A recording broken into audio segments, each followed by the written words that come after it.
সূরা বনী ইসরাঈলের 23 নম্বর আয়াত থেকে আমরা গত জুমায় আলোচনা শুনেছিলাম। এই আয়াতের মধ্যে একটা শব্দ আল্লাহ উল্লেখ করেছেন, ফালা তাকুল লাহুমা উফিন ওয়ালা তানহারহুমা। এই আয়াতের ব্যাখ্যা করতে গিয়ে ব্যাখ্যাকারীগণ বলেন যে আল্লাহ বলেছেন ফালা তাকুল লাহুমা উফিন ওয়ালা তানহারহুমা।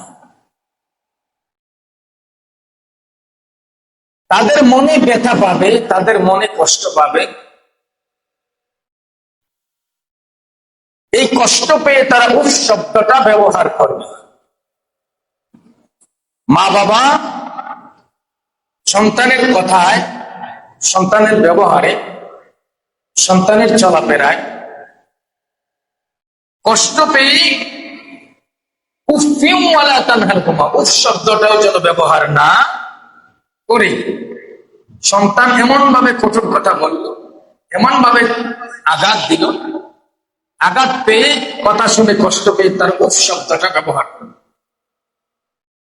উফ শব্দটাও যেন তারা ব্যবহার না করে, এমন ভাবে কথা বলা যাবে না। ওয়ালা তানহারহুমা, তাদের সাথে ধমক দিয়া কথা বলা যাবে না, ধমক দিয়া কথা বলা যাবে না। মা বাবার সাথে যখন কথা বলবে তখন নিম্ন সুরে আদবের সাথে, ভদ্রতার সাথে কথা বলতে হবে। ধমক দিয়া, ঝাড়ি দিয়া কথা বলা যাবে না। কেন? আল্লাহ নিষেধ করেছে। হযরত আব্দুল্লাহ ইবনে ওমর রাদিয়াল্লাহু তাআলা আনহু বর্ণিত, তিনি বলেন রাসূল পাক সাল্লাল্লাহু আলাইহি ওয়াসাল্লাম ইরশাদ করেন, লা ইয়াদখুলুল জান্নাহ মান্নান ওয়ালা আকুন ওয়ালা মুদমিনুন খামরিন। আল্লাহ রাসূল ফরমান, তিন প্রকার ব্যক্তি জান্নাতে প্রবেশ করবেন। নাউযুবিল্লাহ জোরে বলেন। কয় প্রকার? তিন প্রকার ব্যক্তি জান্নাতে প্রবেশ করবেন। এর মধ্যে এক নাম্বার হলো লা ইয়াদখুলুল জান্নাতুল মান্নান। কোন ব্যক্তিকে, কোন মানুষ যদি উপকার করে, উপকার করার পরে খোটা দেয়, আপনি কাউকে উপকার করেছেন, উপকার করার পরে যদি তাকে খোটা দেন, তাহলে আর সেই উপকারের মূল্য রইল না। রাসূল বলেন, তিন প্রকার ব্যক্তি জান্নাতে প্রবেশ করবে না। এর মধ্যে এক নাম্বার হলো উপকার করে খোটা দেয়। যে ব্যক্তি উপকার করার পরে খোটা দেয়, ওই ব্যক্তি জান্নাতে প্রবেশ করবে না। দুই নাম্বার, ওয়ালা আকুম ওয়ালা মুদমিনুন খামরিন। দুই নাম্বার ব্যক্তি হলো পিতামাতার অবাধ্য সন্তান। পিতামাতার অবাধ্য সন্তান জান্নাতে প্রবেশ করবে না। তিন নাম্বার হলো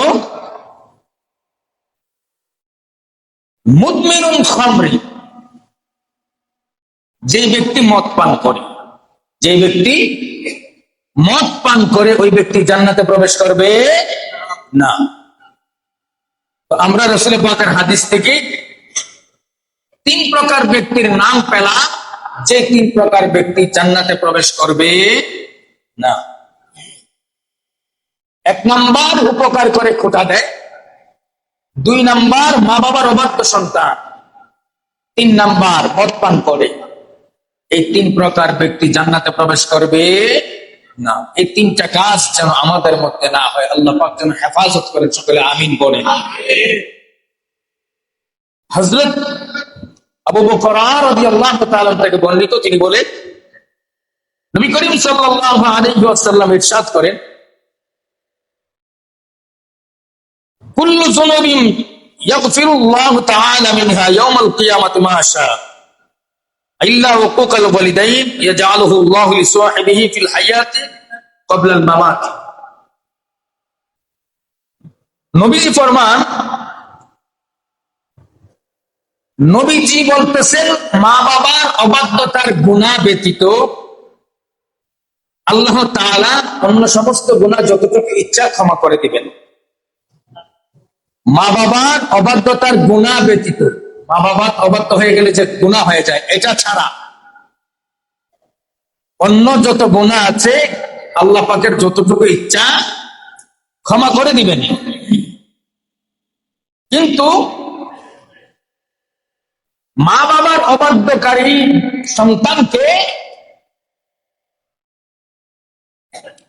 কখনোই ক্ষমা করবেন না। মা বাবার জীবদ্দশায় যদি সে ক্ষমা চেয়ে ক্ষমা নিতে পারে আলহামদুলিল্লাহ, যদি ক্ষমা না নিতে পারে তার জীবন ধ্বংস। ওই ব্যক্তির জীবদ্দশায় আল্লাহ দুনিয়ার মধ্যে লাঞ্ছনাদায়ক শাস্তি দিবেন। কি দায়ক? লাঞ্ছনাদায়ক শাস্তি। যে ব্যক্তি মা বাবার অবাধ্য হয়, যেই সন্তান মা বাবার অবাধ্য হয়ে যায়, অবাধ্যকারী সন্তানকে দুনিয়ায় আখেরাত তো অনেক পড়ে, কবরের জগৎ তো অনেক পড়ে, আলমে বরজখ তো অনেক পড়ে, দুনিয়ার ভিতরে লাঞ্ছনাদায়ক শাস্তি দিবে তার জীবদ্দশায়, এবং মৃত্যুর পরে খুব দ্রুত তাড়াতাড়ি তাকে শাস্তি প্রদান করা। নাউজুবিল্লাহ।